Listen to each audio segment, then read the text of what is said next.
Hi everyone, welcome to another episode of Dara's College Experience.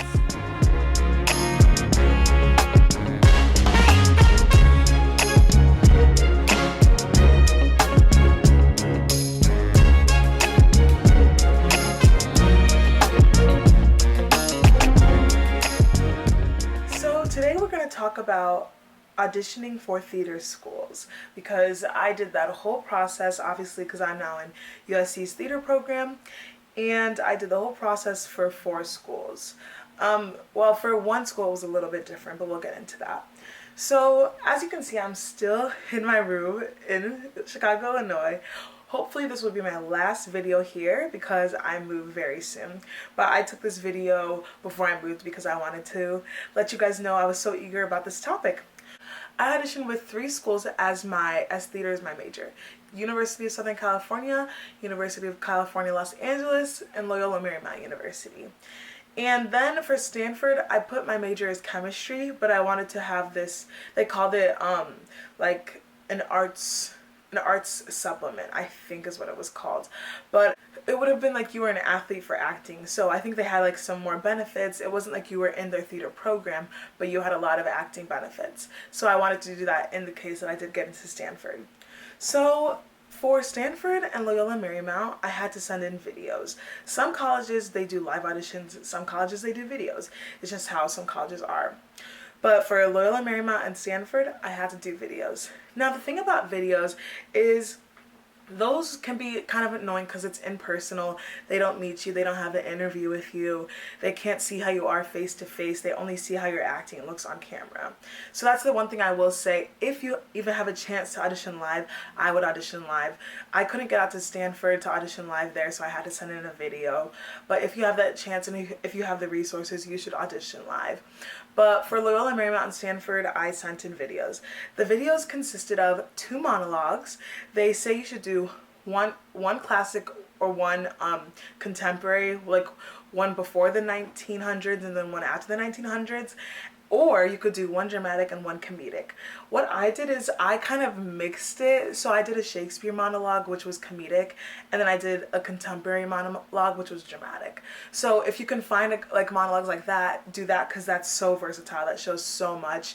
If you can't, make sure they're just 2 contrasting monologues. They definitely put that in. That's for like all the colleges. There was always 2 monologues, and they had to be contrasting in nature. So make sure to choose monologues that show off you, that show you off the best. For Loyola Marymount, I was able to send in a song if I wanted to, because a lot of theater people sing as well, and I sing. So I was just like, let me just do it. I'm majoring in theater, but maybe this will help me some way.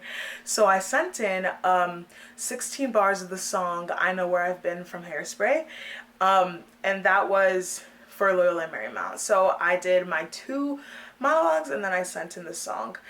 And that's really what the video consisted of. For Loyola Marymount, they were like, before the video, tell us a couple things about you. So like, what your name, where you're from, what do you like? So that was really cool. But Stanford, it was just like straight up, give me the 2 monologues. So it's so like not very personal when you go the video route. So that's how that audition process went for Loyola Marymount and Stanford. Now for USC and UCLA, I went to their live auditions. Now before their live auditions, for UCLA, it was different. I'll talk about UCLA's process. So not everybody had the opportunity to audition live. For some people, it was kind of like a callback, but kind of not, because I read on the site that it said some people who don't get the live audition, they could still be in the program automatically. And some people who didn't get the live, they're just automatically out. So I wouldn't consider it a callback. I wouldn't consider it like, it's an amazing thing, because that means they're on the verge of like, should you come in, should you not? So I thought that that was an amazing opportunity, an amazing thing to audition live.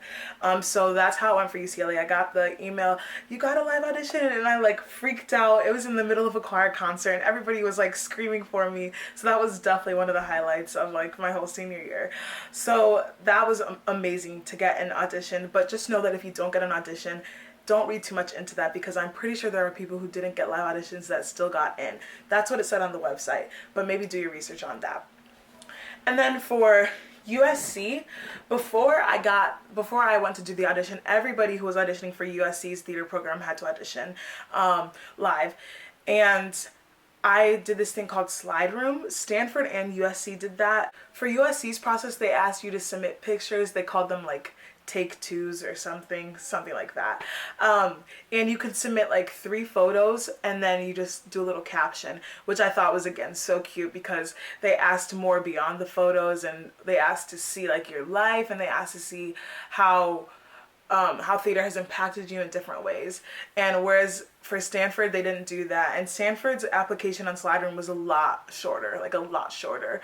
All you had to do for Stanford's was submit your resume, your headshot, a recommendation, and that's it. I'm pretty sure that was it. And you had to upload your video. That was it. For USC's, you had to answer like 5 questions. They were kind of essay questions because the word limit was a lot larger. So you could have gone however long you wanted to write them or however short you wanted to write them. But those took me a long time to get those completed because I loved USC's dramatic arts program, so I wanted to make sure I was putting my best foot forward in that. So that's how the Slide Room worked. And well, let me talk about like headshot and resume. Everyone knows what a headshot, if you're trying to get into theater, if you're trying to get into an acting school, you know what a headshot is. It's like this much up of your body, like basic makeup, just a very natural photo of you, so that they can see what you look like, so they can see if you fit roles. That's what a headshot is. You take that any and everywhere. That's like your business card. Headshot and resume, those are your business cards in the acting realm. So my headshots, I just sent in ones that I'd taken a couple years ago. I have to get them updated, but I sent in just a regular headshot. And then for my resume, I sent in, they asked for your resume to like specify what years you were in these shows or what years you did this training. And I had to like redo my whole resume because I didn't have the years in there. I just had like film, theater, and I put the things that I was in, but I didn't put the years. So it took me a while to redo my resume. So you put in like your film experience, you put in your stage experience, you put in what grade you've reached up until, you put in any awards you've received, you put in any training. It's just anything that you can like put in relating to acting. You want to fill it up, but you don't want it to be such a long resume that it's like, okay, because there are some things you can cut. If you were in the ensemble of a musical when you were like 6 years old, probably don't put that in your resume. But if you were the lead of your high school play, put that in. If you were in your friend's short film, put that in. They love to see all this different experience. So I put all that stuff in. And then something else that you need for Slide Room is a recommendation from a director. So you want to start building these relationships with your directors, with your theater teachers so soon. If you know that theater is what you want to get into and acting, build those relationships with your directors because they will benefit you in the future. I got so close to one director, and so I asked him to write my letter of recommendation because it's unique how I worked with this director because I was a student director for one of his shows and I've been cast in multiple of his shows. So it was cool because he's seen both my directing mindset and my acting mindset. So it was cool to get that different experience of recommendation. Now, I didn't read it because you're not allowed to. I didn't want to read it really because I thought if I'm a good person, then he would speak on that. So I got into USC, so I'm pretty sure that my recommendation was pretty good. So you want people who know you, who can really speak on the type of person that you are to write your letter of recommendation. Now I'll get into the live audition process. So UCLA and USC's live audition were pretty much the same. UCLA's audition had a different piece, so I'll start with UCLA's. So pretty much every live audition consists of an interview and then a one-on-one audition. So the interview, they ask you, UCLA's questions were just like, why theater? What made you realize you want theater? Just like basic questions that you would think anyone would ask you if you're majoring in theater. So don't be too nervous with those. They just really want to see the type of person that you are.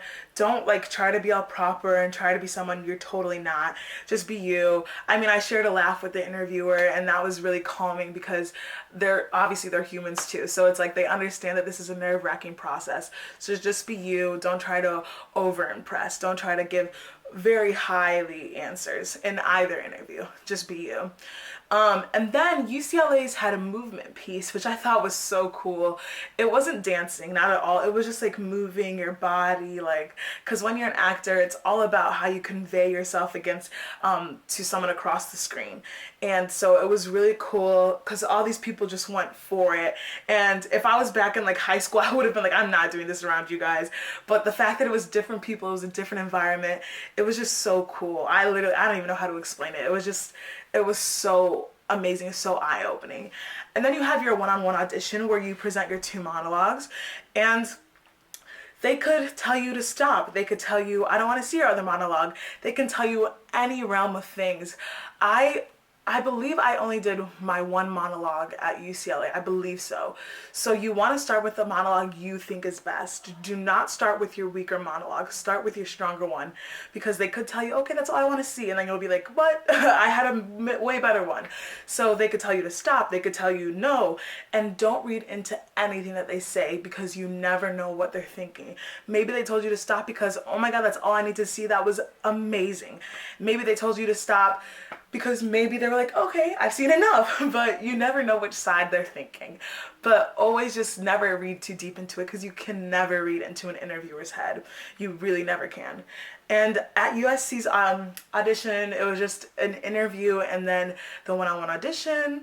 And the interview was like 3 questions. I can't recall what those were, but it was just those 3 questions. And it was really fun because I shared a laugh with the interviewer there too. So it's just, you just have to relax in those types of situations. And then I went into my USC one-on-one audition, and it was actually 2-on-1. It was 2 of the professors in theater that auditioned me and auditioned everybody else that was there too. And they were so amazing. And I get up there and I do my comedic Shakespeare monologue, and they're laughing. And I was so overjoyed that they were laughing and enjoying it. And it was just so amazing because USC, like, you could just tell the type of people that they are, the type of people that you want to work with. And it's amazing because I'm taking one of the ladies that auditioned me, I'm taking her this fall in a class, so I'm very excited for that. But it was just amazing because they laughed and you just feel good about that. So just always know to relax in those types of a situation. You can never tell what they're thinking. Even if they thought my audition was funny, maybe they could have still rejected me. So you never want to overthink these types of situations. So some more little tips I can give about auditioning for theater schools is other people are going to be at your live audition. Other people are going to be auditioning across the world. My live audition was one of the 20 that they held. So imagine my little like group of like 30 people 10 times. So just know that it's so selective. And I know us theater people, we love to be competitive. I know us to a T. We love to be competitive. Just try not to compare yourself to anybody. Try to just know what you need to do and just get it in gear. And so you can get into the school that you want to. Prepare for those monologues the beginning of your senior year. Literally, you want to know that's like the back of your hand. You do not want to walk into an audition room and stutter and be like, I don't know what I'm saying. You want to be there. You want to have it down packed. The thing about me is once I get a monologue, once I memorize it, I'll have it memorized for forever. So I knew that I needed to memorize it so soon because I'll have it memorized forever. I still have them memorized from when I auditioned in February. So it just depends on the type of person you are, how long it takes for you to memorize. So just know that other people are going to be there. Do not be intimidated. Do not try to overcompensate. Do not think that you're not enough, because you always are, no matter what school you get into. And something else that I want to talk about real quickly is like BFA versus BA. So a BFA or a BA is the type of degree that you're going to get. with like anything, you can see like a BS, a Bachelor of Science. Well, this is Bachelor of Arts versus Bachelor of Fine Arts. So a Bachelor of Fine Arts degree is the more concentrated degree. I am a BA, just to preface. So my USC audition was to be in the BFA program. Everyone auditions to be in the BFA program, and they choose like 18. And then the other people that they want to let in, they put them in the BA. So BFA is kind of like the one that's so much more concentrated. You can't have a minor, you can't double major, you can't travel abroad. So it does come with, I wouldn't call them negatives because you are focusing on your passion. You are getting so much more acting, really. So I wouldn't really call it a negative, but it is just the type of person that you are. Whether you think you need to have a minor or you think you need to double major, then probably BA would be more your style. But if you were not so good in school and all you cared about was theater, BFA is most definitely the degree that you want to be focused in. And then another little tip is, when you're done auditioning, just try to be patient. I know waiting is like waiting to hear cast list or waiting to hear callback list. I know the feeling, I know the anticipation, but sitting by your mailbox and waiting for it to come every day is gonna do no one any good. So try to do as much as you can to get your mind off of it. February was just around the time that it was my musical auditions at my school. So that was perfect because I was thinking about it, but it was in the back of my head. So I didn't have to over stress about it. So try to get something to take your mind off of how stressful this process may be. That's really all I can say about the auditions for those 4 schools specifically. And Stanford was a little bit different because I didn't really audition for their theater program. But I hope that this video was really helpful for all you theater people, and I hope that you guys take this advice and run with it and go have a career in theater like me. Thanks for watching.